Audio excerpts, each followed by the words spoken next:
koe koro.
Waiting for the results, but we're patient, and actually here's something we're going to ask our 24 representatives now to come forward, sing an item together.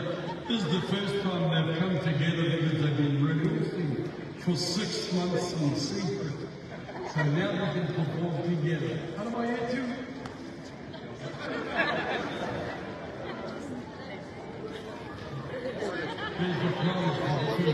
E tāri ana ngā hua o tēnei whakataetai, no reira kua tonoa ngā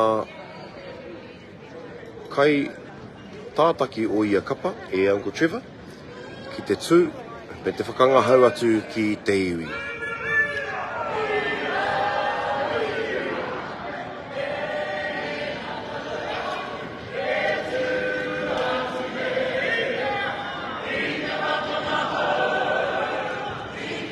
Ana, e tū mai ngā kai tātaki me ngā kai whakawā.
Koia ko ngā kai tātaki me ngā kai whakawā.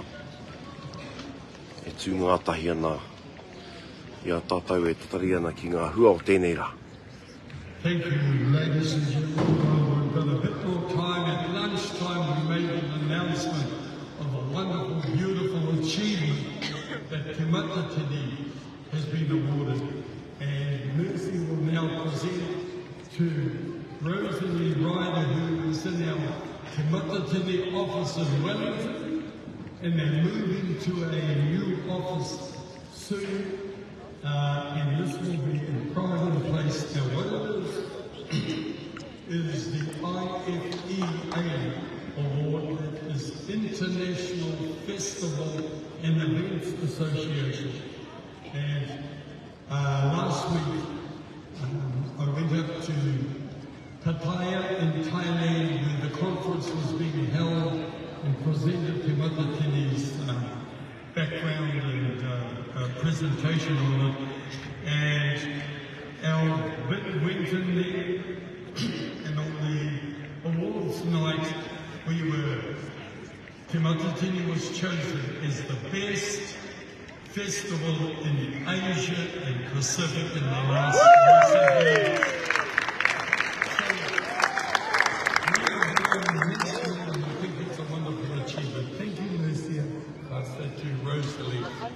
So take that back to Wellington, Rosalie. Thank you. Now, show them.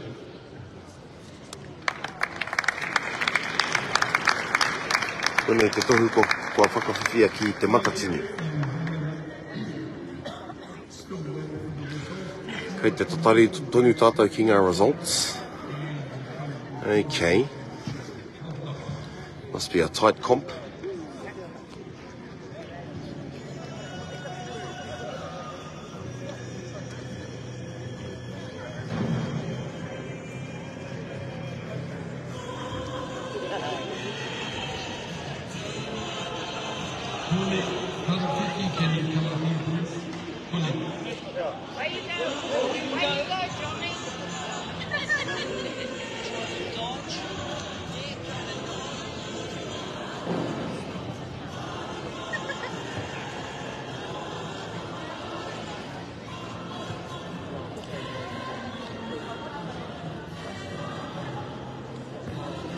Nau mai e rarau e koutou e mātaki mai ana I te wākainga. Koia tēnei ko te pōtuku taonga te whakataitai kapahaka arohe o Te Arawa 2,214. E 2,214 ngā kapa I eke ki te atamira I ngā rangi e rua ko taha kenei. 24 teams made the stage over the last 2 days. Mai ngā kapa koeke ki ngā kapa whakataitai I tū I te rangi. Kia ora no tātou. Ko kingi buru tēnei kōrero. Just letting you know the reason that hone tarawhiti te take, kua karanahia mai a hone ki tēnei o ngā papatu waiwai o tata. Whakaatu atu, whakapuakina, nā ingoa o ngā rōku ka haere atu ki Aotea, me haere te tehi o ngā pūkanohi o ia te rōku ki tērā taha, mā hone kūtau e whakamōhio atu I ngā nukuhana me ngā nekehana o te haere tana atu, te pūhi atu ki roto o Aotearoa, ki roto o Taranaki, te maua titohea ki roto I te āhuatana a hona mahi o te MŌTEATEA ki kuna. Koea te take, ko karanahia te tamata ki kunei, koea te take, ko tōia mai nei, te hone tarawhiti nei ki nuna I te papatu waiwai o tātou, no reira tēnā tātou. Arā, kei te kitea ki tātou, kei muri ngā pauaka ki Korangi. Tā hua nei he tīwhiri tērā, kua tata ngā māka mo tēnei o ngā whakataitai. E ono ngā kapa no Te Arawa, ka eke ki te matatini kātū ki roto o te kāhui maunga hei te tau 2025.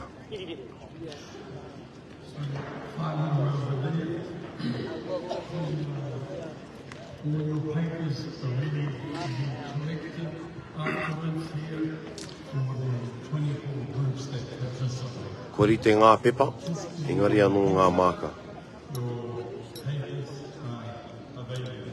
So still working on results. Must have been a tough competition in the last 2 days. The package. Ko te horo waiwai Maxwell tēnei kōrero nei, kona ia I te tīmatatanga o enei whakataetai e 50 tau ki muri. Trevor Maxwell was here 50 years ago when the first competition was derived. First regional competition and national competition. Of course, the stalwart of Ngāti Rangiwewehi and Te Arawa kapahaka.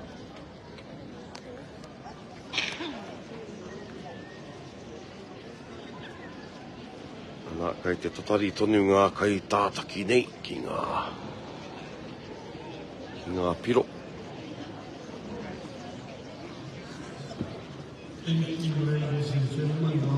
O tira me te iwi whānui tonu. And just talk from the judge's point of view of the last couple of days. Ara, ko Ngāti Rangiwewehi kai ko. E noho ana ara kahurangi. Mā Ngāti Whakaue. Kei muri nei ko Tūhourangi.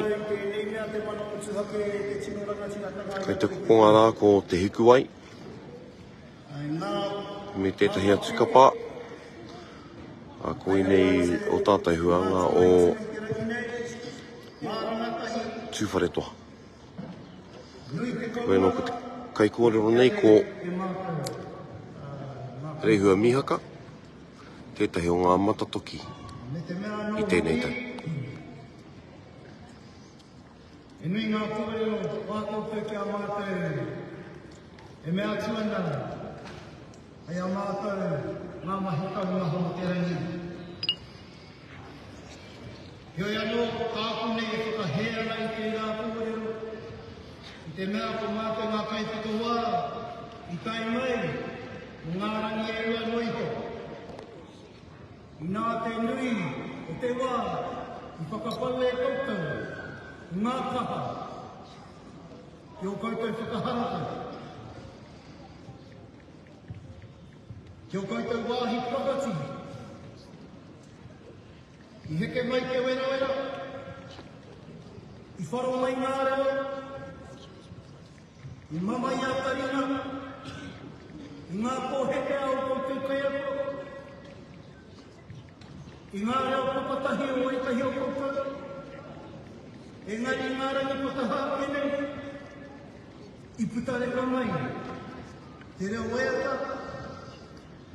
Te reo Mārama. Te reo Māui. O tikau ana. O te reo Te Arawa. Kia e ai te kōrero. Te nui ngā mga kai kōrero I te rangi nei. Nanahira hoki. Koe tū, te ara. Mō reira, nei ka mihi ake ki a koutou. Koutou e tū, I runga I te kukatū waiwai, I ngā rangi e te hākene. Nei ka mihi hoki, I ngā kai whakawā, I haere wai tageti.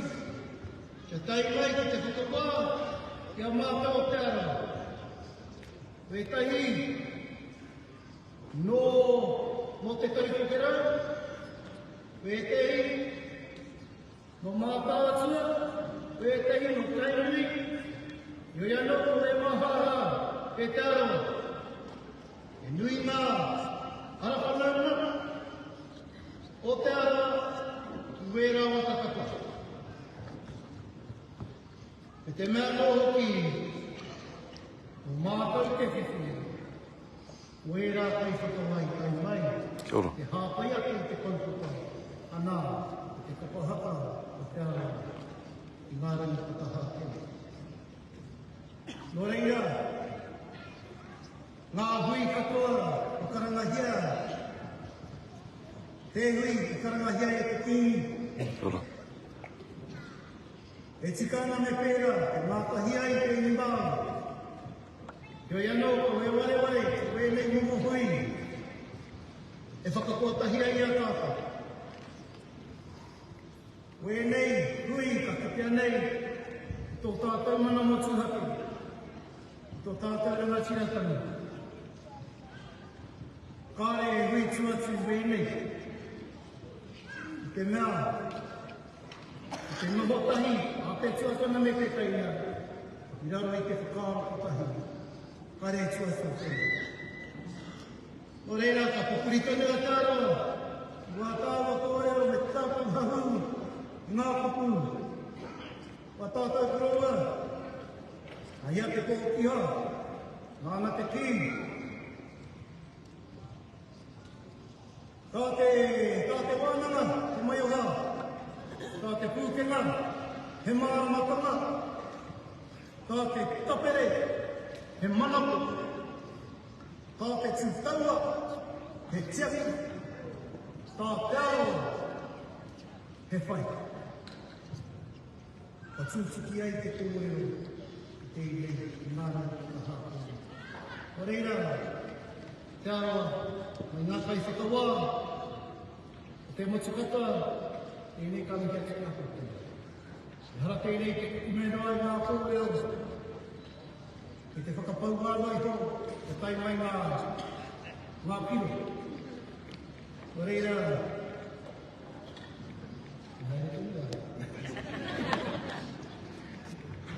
kāpai, wahite. O reira, tēnā kōtau, tēnā kōtau. Ko rei hua miha ka tērā tētahi o ngā kai whakawā, he matatoki mō te reo. Tika kōrero ana ki tewi. Ka tae mai ngā pira.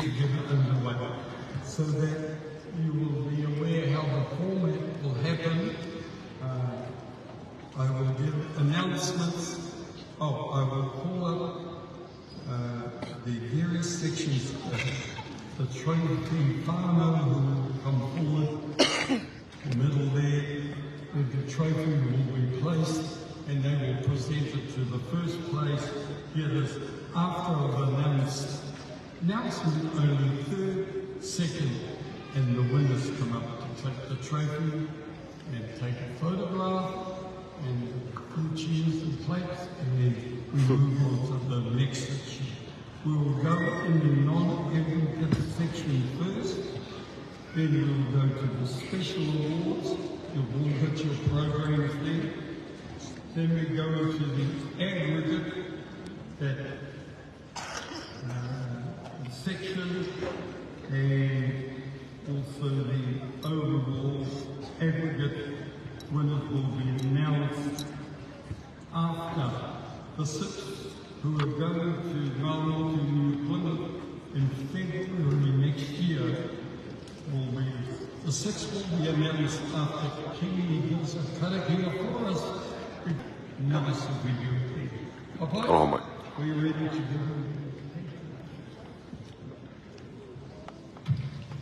go? Okay. We start with could we ask for the Great Tata Memorial Trophy, we're going to ask Tōmeka, a relation of his. Ko tīmata ngā whakawātanga ki ngā non-aggregate. We will go, we will be calling up 4 first place givers. So you keep coming together and have a photograph and go have a photo of the trophy, work out who will have it for the first 6 months. Just like that. First place, WAIATA tira. Memorial Trophy. Te Hekenga Rangi, Ngāti Rangiwewehi, Tūhourangi Ngāti Whakaue, Te Pikikōtuku Ngāti Rongomai. Please come forward and get your certificates.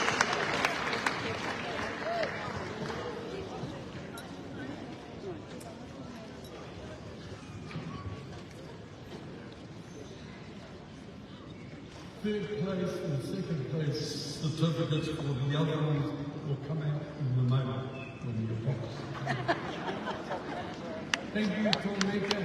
Photo time. 4 first equals for the choral section, WAIATA tira, presented by Tomika Whiu. Anei, Pikikōtuku, te Hekenga Ā-RINGA, Tūhourangi me Ngāti Rangiwewehi.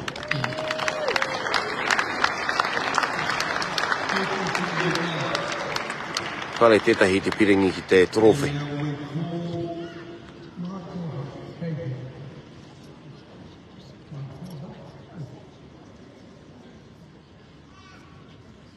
This is for the Judge Hingston Trophy. Whai kōrero next. Dedicated to Judge Hingston, Ken Hingston. Māori Land Court Judge. Ko tiraha.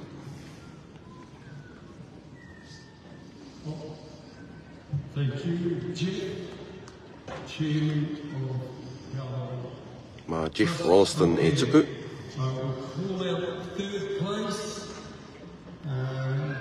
and then call out first place. Third place, Ngāti Whakaue,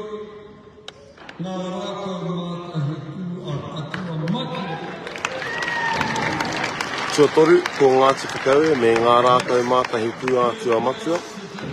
Becoming now first place, Tūhourangi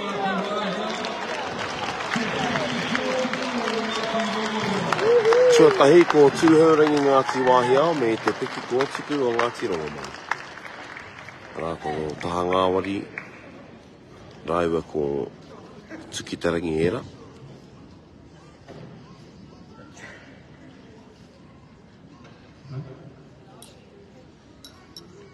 Well, these were first equals, yes. I'll make it clear, Rongomai. Third place, Ngāti Whakaue, and Koenei ngā toa, Tūhourangi me te Pikikōtuku. The trophy is Tūhourangi Ngāti Wāhio and te Pikikōtuku o Ngāti Rangi.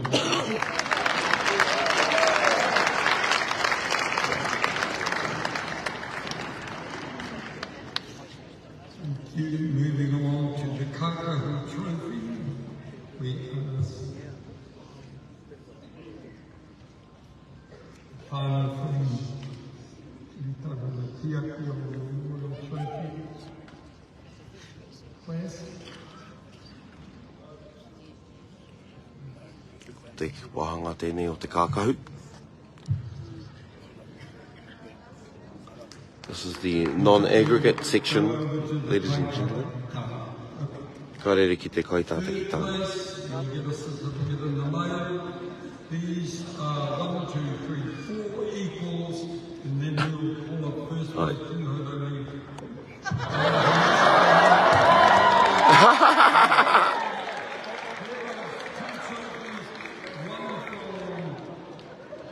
New Zealand Māori Arts and Crafts Institute, thank you, Nirvana, and the Lakes Council.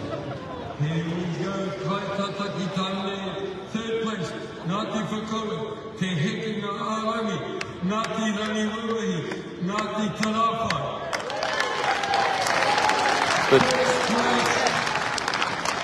You could have said Tūhourangi before, eh? Te Pikikōtuku, Ngāti Rongomai, and Tūhourangi. Kai tātaki tāne, 2 first equals, te Pikikōtuku o Ngāti Rongomai and Tūhourangi. That's taha ngāwari tangitu, huata, raiwa ko tukitarangi.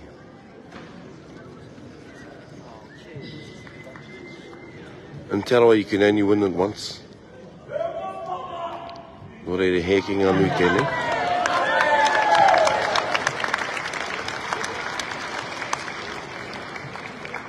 Thank you. Okay, now, Kaitataki Wāhine. Kai tātaki wahine tēnei. Third place, Tua toru, equal Ngāti Tarawhai. Ngāti Tarawhai. Me tahi tipua o tūwhare koa.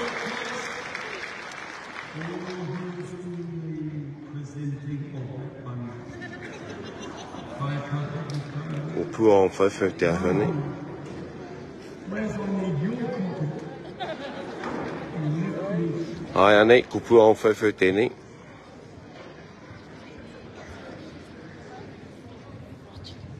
Presenting the kaipata tāne one is a wāhere Tiny Morrison Memorial Trophy. It's the This is the Tiny Morrison Memorial Trophy. Tua toru. First place, Ngāti Whakaue, Tūhourangi Ngāti Whakaue.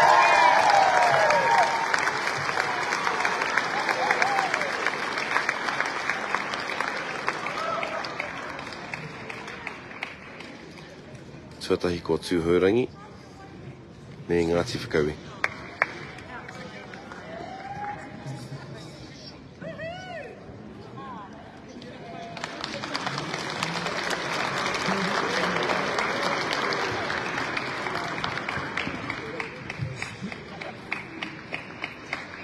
Special awards.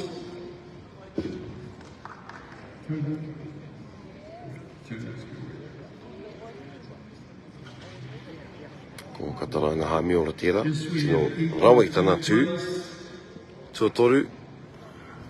Tūhourangi Ngāti Whakaue, Te Hekenga Ā-RINGA. First place is, and an equal, Ngāti Rangiwewehi, Te Pikikōtuku, Ngāti Rongomai. Ngāti Rangiwewehi, Te Pikikōtuku, kare tātou te mōhio mō te aha.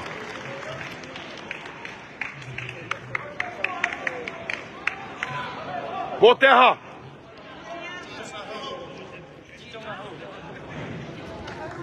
Titonga hau.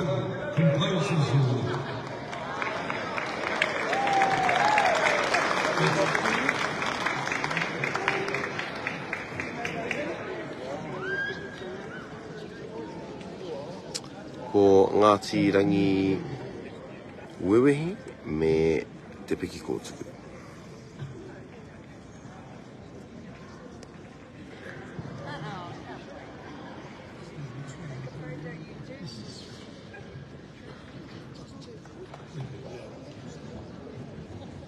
Our next trophy is for the best new group, and that's the Greg Douglas Trophy. And we have representing Hekenga. Oh, don't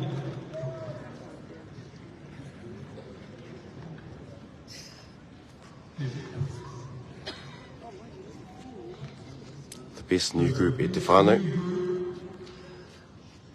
The best new group goes to It's Te Arawa ki tai. Te Arawa ki tai. Yeah.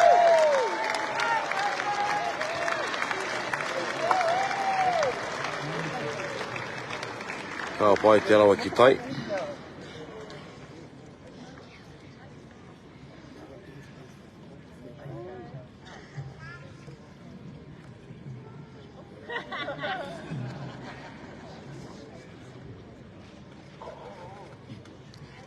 Best new group goes to Te Arawa ki tai. Tau ke te whānau. Item is the best revived item, the WAIATA District Cultural Challenge. We're going to ask our former mayor, Stevie, to go forward and present this one, please. Ko toru as former mayor Stevie Chadwick presenting this trophy. To the podium, first place, Ngāti Whakaue HAKA. Ngāti Whakaue HAKA. It's called Kiti. The award is for the best revived item. Best revived item. Sorry.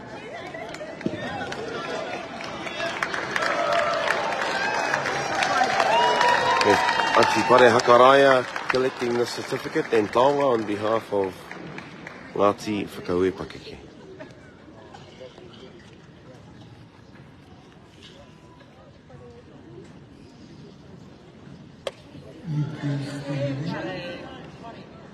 The next special award is the Pikikōtuku group with most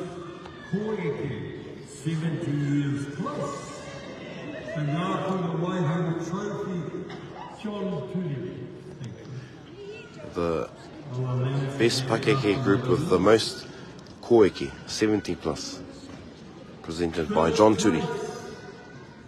And I'll call that the award again, is the pakeke group with most koeke, 70 years plus. Ngāti Tuara and Ngāti Kia. Ngāti kia, Ngāti Tuara.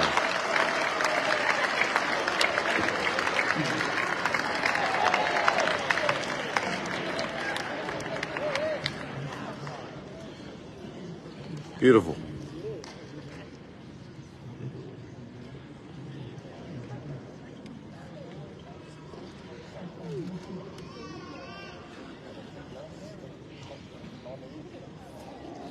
Thank you, John.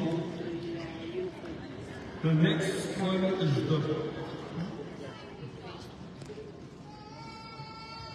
the base pakeke group, the Ā-RINGA Trophy. The Area Moke Trophy for the best pakeke group. Next up,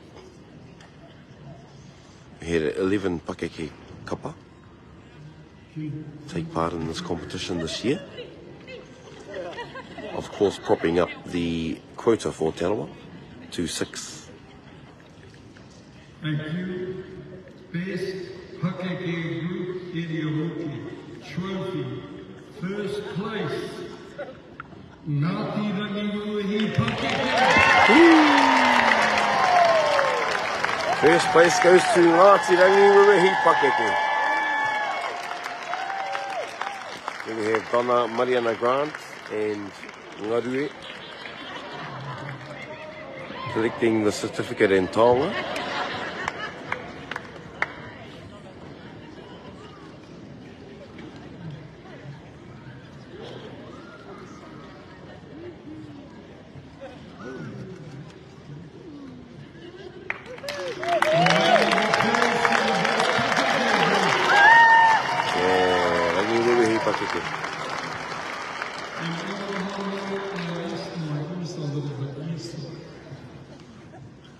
Now we have the one for the eldest pakeke group, the Te Arawa Kapachao. The eldest pakeke group goes to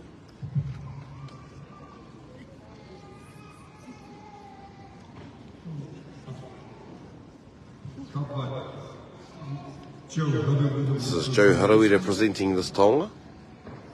And it is first equal Nana Hikuwai, Hikuwai pakeke and Hariata. Oh, beautiful. First equal Ngā Whakawairangi Hohepa from Te Hikuwai and Hariata, and then Hariata from Ngāti kia, Ngāti Tuara. This is for the oldest kaihaka. E kia atu I te waru te kautau te pakeke o te takoruara. Atahua.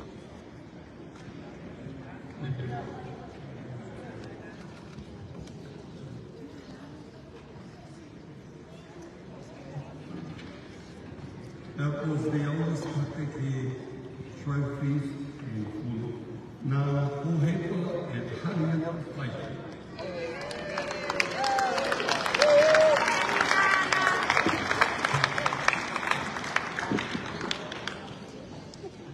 Okay, and now we come into the aggregate. Now we're in the aggregate. Section, which will help the lawyers go through the Hekenga ask financial review and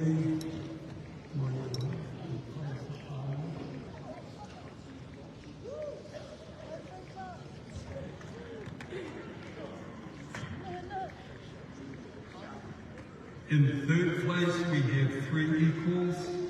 That's the Ngāti Whakaue, Te Hekenga, Te Pikikōtuku. I'm guessing this is WHAKAEKE. Second place, Ngāti Rangiwewehi. First place,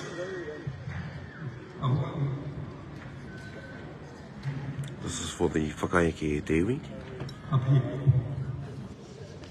Let's go. Starting again, please. second place, this is for the Ruihana Trophy for the WHAKAEKE, Tūhourangi Ngāti Whakaue, Tūhourangi, and Pikikōtuku Ngāti Rongomai. Ngāti Rongomai. And the winner is first place, Ngāti Whakaue. And the winner is Ngāti Whakaue.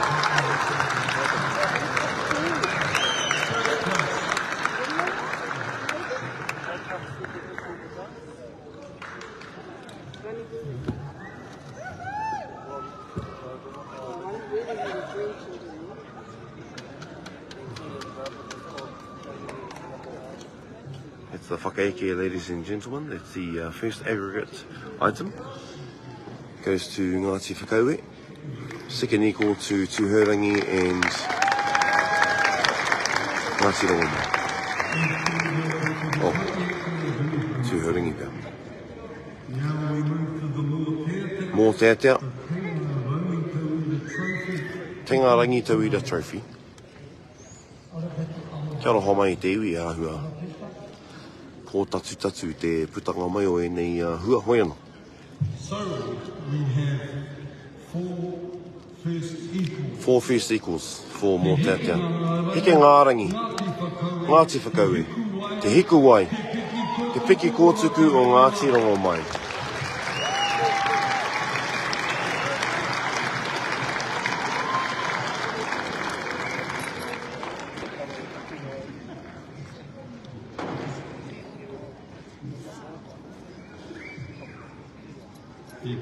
Here we have ngā kaitātaki pua haere, ngā wari, rangi pōtera, me renata.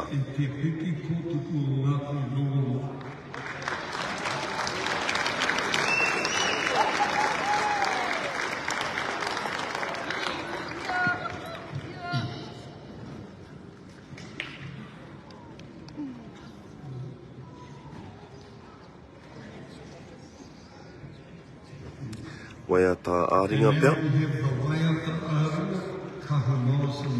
Te Kahu Morrison Memorial Trophy, presented by Temuera Morrison. And first place, and I will announce 5 winners. 5 first place. Okay, here we go. WAIATA Ā-RINGA, Tūhourangi, Te Te Hekenga Rangi, Ngāti Whakaue, Ngāti Rangiwewehi, and Te Pikikōtuku o Ngāti Rongomai. 5 first place.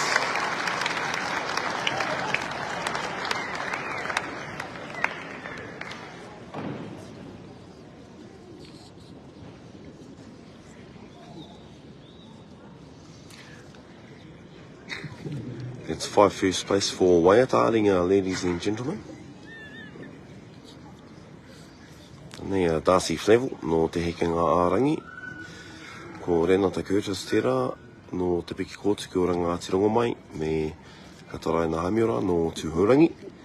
Kei tōna taha matau. Ko Habatu Hakaraina no Ngāti Rangiwewehi. Me Corey Masters kei te taha matau no Ngāti Whakaue.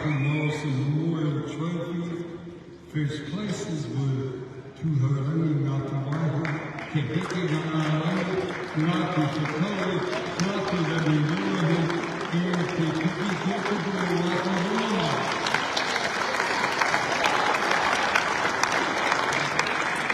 Next up we have the poi. The Kato Flevel Memorial Trophy. We have Pikikōtuku Hahunga presenting this trophy, along with Ngā Moni Huata's Mokopuna, Te Huia. 3 third place, Ngāti Whakaue, Te Hekenga Ā-Rangi, Te Pikikōtuku o Ngāti Rongomai. In second place, Ngāti Rangiwewehi. In first place, we have Tūhourangi Ngāti Wahia.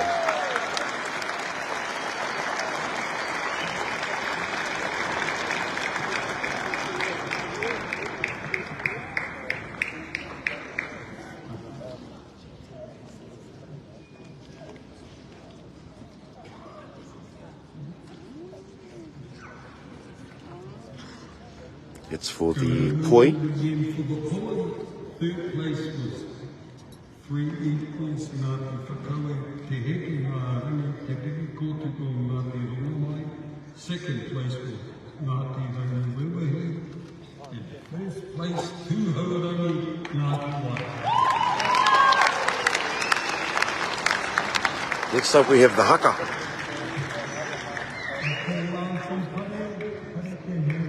This is for the Ngāti Rangiwewehi trophy for the haka. We have pare haka rāia.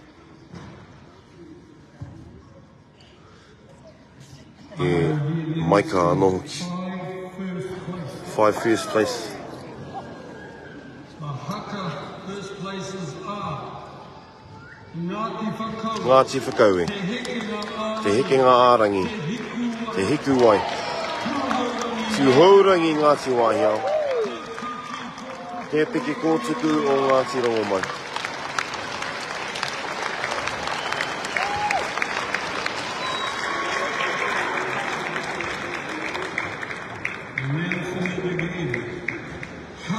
I saw comments online today saying haka was the item of the day in Te Arawa.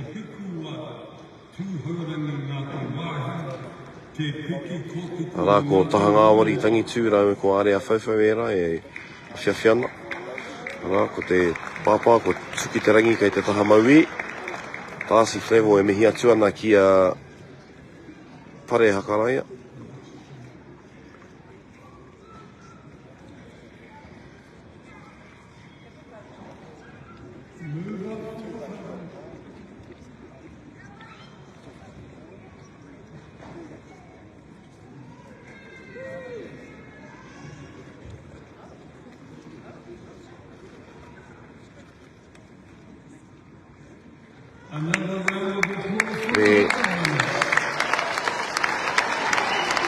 WHAKAWāTEA.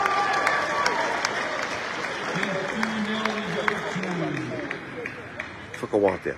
The WHAKAWāTEA, the TK Enterprises Trophy, and Mercy, would you present this one? Mercy Yates presenting this trophy.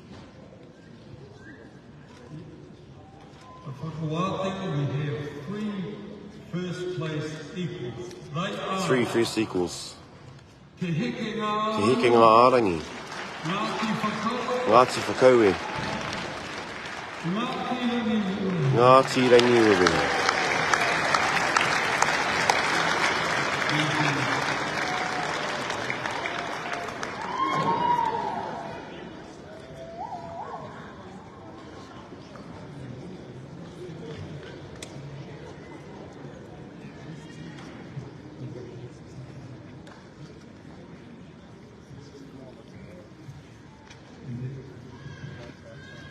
And while we're gathering around there, I'm calling up 2 more. There were 5. It's on another page. 5. Tūhourangi Ngāti Rangi, Te Pikikōtuku. Tūhourangi and Te Pikikōtuku o Ngāti Rongomai also. So 5 first equals.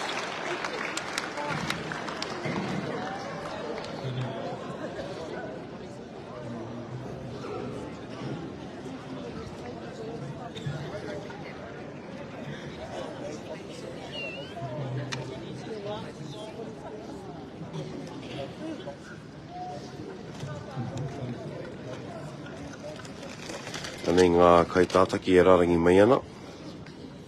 Take your first 5, the first 5 place. 5 goals.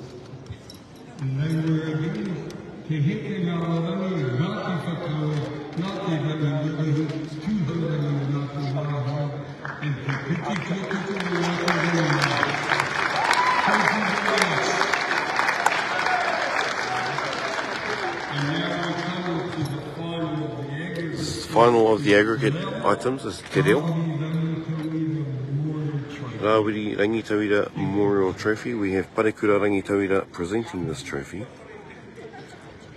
We have 3 first place. We have 3 first place. First place, Ngāti Whakaue, Ngāti Whakaue, Pikikōtuku Ngāti Rongomai, Pikikōtuku o Ngāti Rongomai, Ngāti Rangiwewehi, Ngāti Rangiwewehi. Ko te reo. This trophy here will be the deal breaker. E te whānau.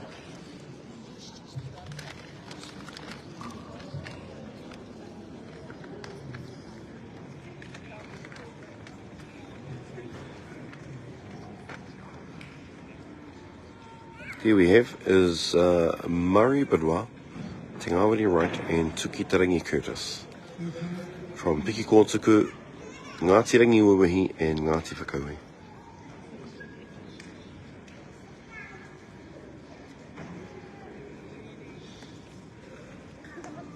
Big round of applause for Rangi.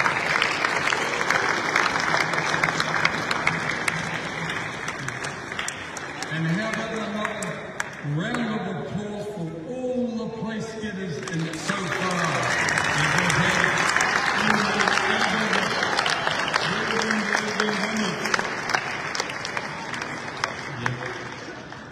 And also I want applause for all our Pikikōtuku groups and the ones who performed on Friday.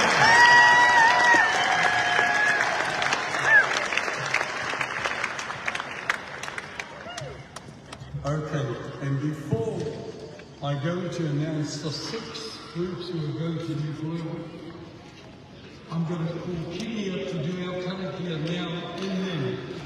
E whai ake nei e te iwi, ko ngā kapa e ono, ka whakakanohi i a Te Arawa ki te matatini kātū ki roto o te kāhui maunga ki ngā motu hei te tau e tū mai nei. I mui tērā, ko Kingi Bruno tēnei e tukuru karaki ana ki te whakatepe i tēnei pō. Kātahi ka whakahuahia te toko ono. I tūkirunga i te papatu waiwai i ngā rangi e tōnei. I te whakapuaki i ngā puku i ngā kōrero no roto o ngā iwi o ngā hapu o rata. Koia te mea nui o tēnei o ngā kaupapa. Me he mea i tūwake koe, ko te mana o tō. Whānau, tō hapu e tō iwi tāi i hiki ake, tāi i hāpai ake. Toko ono mā hoku ka whakapuakina tawa kauake ana. Engari ko te whaka, ko te mina, ko te rata o te iwi ki a puta, i tūwake ki runa i te ataramira, e kore maunani, ka rehe kuku ki te whakaahua, i te hohonutanga o te aroha, ki a puta katoa, tēnā koutou, tēnā koutou, tēnā koutou. Anuhia, Uruhia ki te utapunuia tāne, kia WAIATA, kia māmā, te wairua, te Hekenga, te tinana ki te ara papatū. Koia rai reo whakairia ki runga kia WHAKAEKE, kawe ake ki te whakamutunga o tēnei o ngā hui, te whakapuakitanga o ngā iwa. Ka tau hoki na hoki rā te araha o tēnei karakia. Tūturu whakamaua kia tīna. Auni e hui e. Tēnā taka. Thank you, Kini. And now I will go from 6th to 2nd place and then ask the... Kuia tēnei ko te top 6 o te whakataitai o Te Arawa. Ka whakakanohi tēnei rohe ki te matatini kātū ki Taranaki a te rātau. Also with the toa whakaihu waka, again entitled to mature trophy, Mauri o the Kini Memorial Trophy. Okay. These are the teams that are going to take Te Arawa to the Nationals. A round of applause for all of them.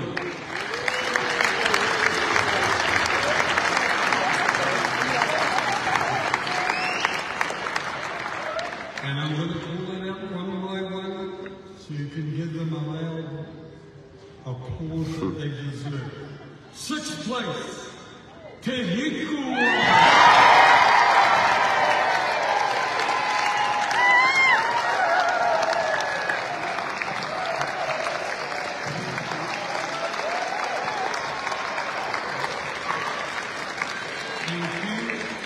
And now accompanying the Hikuwai in 6th place, 5th place, Ngāti Rangiwewehi.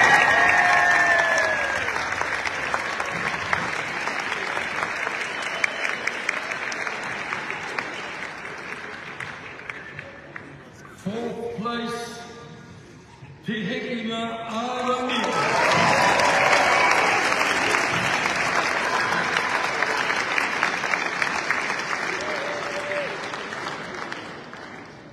Third place, Te Pikikōtuku Ngāti Rangi.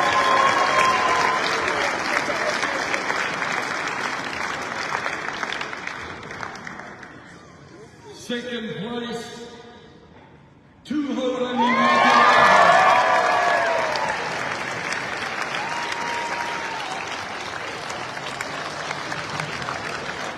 Could I ask the ones who are presenting the trophy to come forward now for first place?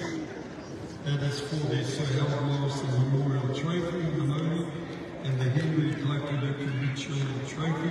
No, the Henry Trophy. I don't mind if we can do it over there.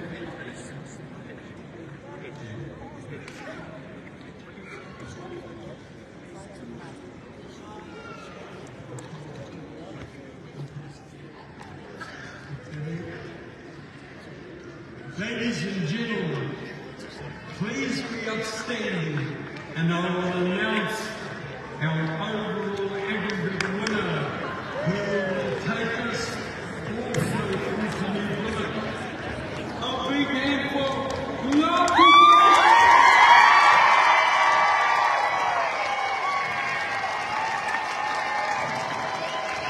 There you have it, e Tewi. Te puta ngā kapa e ono o Te Arawa. Kaeke ki te matatini ka tū ki roto o taranaki hei te taueti mai nei. Ko Ngāti Whakaue ngā toa o Te Arawa i kei nei tau. 2024.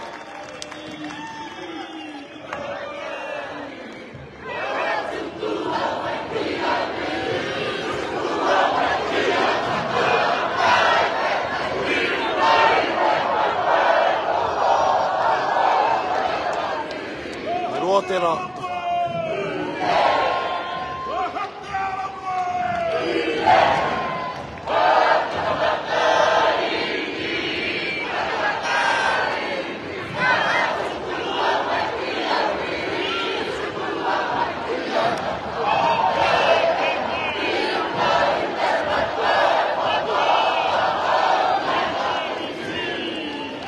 Tūrei Tewi, ka mātua i konei, ngā karere Aukaha i tēnei pō, e mihiana kia koutou i tahuri mai, i tēnei whakapāhotanga. Ngāti Whakaue, i e koe i tēnei pō, e mihiana kia. Tēnā.